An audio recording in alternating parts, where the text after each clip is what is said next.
वो छोटी छोटी बातों पर घर सर पर उठा लेता है। घर सर पे क्यों उठा रहे हो? तुम्हें घर सर पे नहीं उठाना चाहिए। गाइज, इस प्रकार की सेंटेंसेस को हम हमारे डे टू डे लाइफ में बहुत यूज करते हैं। इस प्रकार की सेंटेंसेस को हम हिंदी में तो बड़ी आसानी से बोल लेते हैं, बड़ी से इंग्लिश में कैसे कहेंगे? क्या आपको पता है गाइज?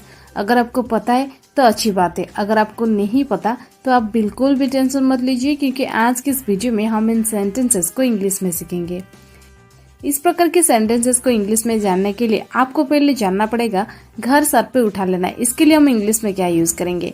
इसके लिए हम इंग्लिश में लिखेंगे raise the roof. Raise the roof. चलिए इसका कंप्लीट स्ट्रक्चर देख लेते हैं। स्ट्रक्चर में पहले आपको यूज करना पड़ेगा सब्जेक्ट, इसके बाद हेल्पिंग वर्ब, हेल्पिंग वर्ब के बाद आपको यूज कर देनी है रेज द रूफ और लास्ट में अदर वर्ड्स। मैं आपको और एक चीज बता दूं, यहाँ पर जो रेज आप देख रहे हैं ये एक मेन वर्ब है जो कि सब्जेक्ट और टेंस के अकॉर्डिंग चेंज भी हो सकती है, जैसे कि रेज, रेज्ड, रेजिंग, रेजेस, ये सब। चलिए कुछ एग्जाम्पल्स लेते हैं ताकि आपको ये स्ट्रक्चर और भी अच्छे से क्लियर हो जाए। वो छोटी छोटी बातों पर घर सर पे उठा लेती है। She raises the roof over small matters. She raises the roof over small matters. घर सर पे क्यों उठा रहे हो? Why are you raising the roof? Why are you raising the roof? वो फिर से घर सर पे उठा रहा है। He is raising the roof again. He is raising the roof again. वो हर बात पर घर सर पे उठा लेता था। He used to raise the roof at everything. He used to raise the roof at everything. क्या वो घर सर पे उठा रहा था? Was he raising the roof?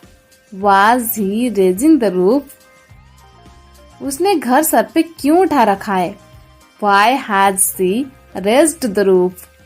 Why has she raised the roof? तुम्हें घर सर पे नहीं उठाना चाहिए। You should not raise the roof. You should not raise the roof. आज उसने घर सर पे उठा लिया। She raised the roof today. She raised the roof today. अब वो घर सर पे उठा लेगा। Now he will raise the roof. Now he will raise the roof. घर सर पे मत उठाओ। Don't raise the roof. Don't raise the roof.